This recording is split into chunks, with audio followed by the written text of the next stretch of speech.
Welcome to the August 2023 review of Star Wars comics. So we got all 8 here. It's actually kind of small compared to what we're usually used to. I'm fine with that because I'm ready to cover it with you. So I will say this month started the arc of Dark Droids, which is a cross-story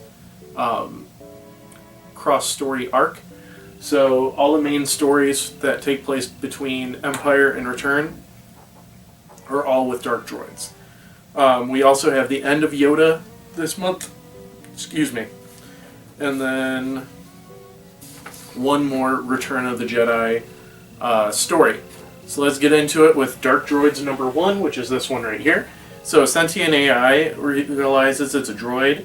It sees how important droids are and how subordinate they are. This thing is born of the Spark Eternal. It actually is partially the Spark Eternal. The Empire is sent to Axmine Station to retrieve everything. The AI corrupts a KX unit. It then infects the whole Imperial Star Destroyer worth of droids. After taking over, the droids kill all organic life on the ship. We are brought to the colony of the Second Revelation, a colony of droids, where a mouse droid leaked to them what is going on, and it could threaten them. The AI begins to spread and plot how to spread farther, launching an infected mouse droid at Rebel Command, and it's already infected C-3PO. I gave that a 9 out of 10. I kind of like the whole idea of, like, crazy droids, even though it's been done before with Last Shot. So next we have Yoda number 10, which is this one right here. So it starts with Yoda having a dream that is peaceful and turns out to be a nightmare. Obi-Wan pushes for Yoda to listen, who is ignoring him. Yoda wanders to the Force Cave as Obi-Wan tells him to go in.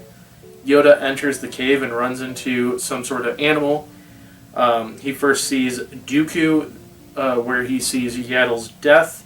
Then he sees and is guilted by Kev Trennis from the High Republic. He then sees Anakin and a bunch of other Republic-era people who he feels he failed. Palpatine appears and claims Yoda as his unwitting apprentice. A memory of Bree from the beginning of the comics reminds him that failure is the greatest teacher. Yoda then prepares for Luke's arrival. I gave that an 8 out of 10. Next is Max Rebo number 1. It starts with Max Rebo in Jabba's palace during a shooting. Something is wrong with Max and everyone can tell. We see his mentor who died on Nar Shaddaa. His 2 drummers are arguing and are interrupted by the droid messenger who tells them to kill Jabba. The next day begins and it's the opening of Return of the Jedi. Max tried to poison Jabba and thought that he was caught, but Leia and Han are the ones that get captured. One drummer, Akrev, met with his clan, pleading to allow the plot to succeed, but they say that he needs to protect Jabba. When the sail barge incident happens, the drummers fight. Max stops the fight, and they escape. I gave that one a 10 out of 10. So, for Star Wars number 37, Lobot is going haywire. He's infected and hacks the Rebel fleet. Lando finds him hacking in and being a zombie. The ship starts firing on the fleet. Lando knocks him out and takes him to medical. If Lobot is not fixed, he will die. Lando takes him out and lives a memory of them. Lando wants to irresponsibly spend the winnings using Lobot's implants in the memory. And fast forward to when Lando loses consciousness and Lobot loses consciousness and warns Lando to be a good man. Lando decides to take him to the old droid to reset him. He asks permission and is off to Tatooine to see Jabba. Jabba actually ended up liquidating the droid then and there as they left to meet him. I gave that an 8 out of 10.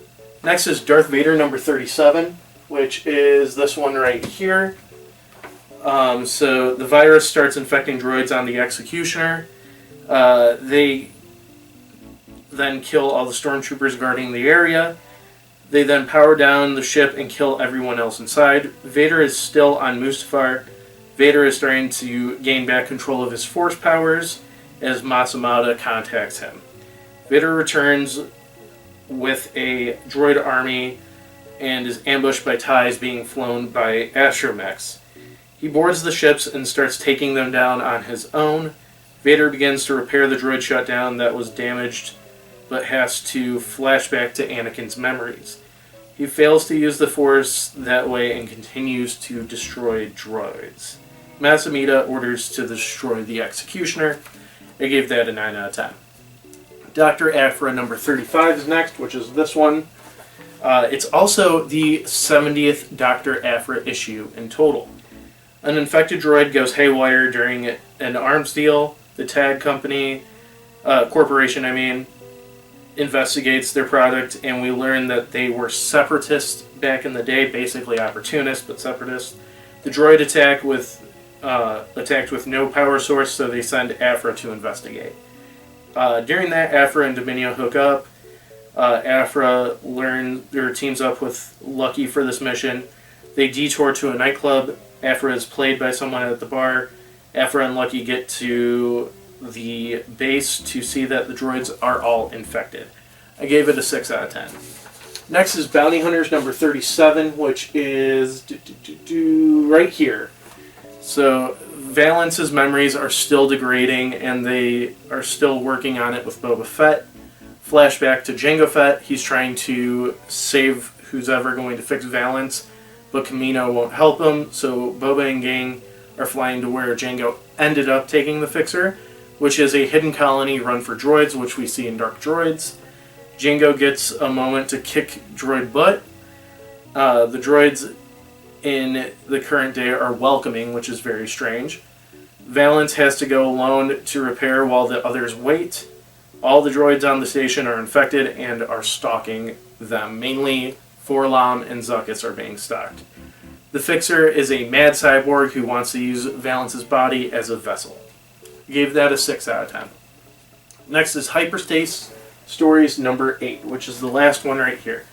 So Snoke demands Hux and Kylo show strength to the Coraxian people, so he forces them to go to the planet together and attack. Kylo attempts to torture them, but Hux corrects him and brings attention to one of the beasts outside. Kylo goes out to search for their leader, but is trapped by a bunch of rebels who shoot at him, but Kylo ends up killing them all. He confronts the family of the leader and senses that one of them is Force sensitive. He finds that it's actually the doll that's been in every issue so far that's Force sensitive. Hux unleashes the beast on the city at the same time. The beast, which is called a Bramalish, is too strong for his troopers to stop. He's about to get crushed, but Kylo saves him. They strike a deal with the people after Kylo defeats it, and he brings news of this Force-sensitive object to Snoke. So, all in all, that is the August Star Wars comics. I ranked which one was my favorite on Shorts, so make sure you go and check that out. Other than that, it's that Nerd Ryan signing off. Have an amazing day.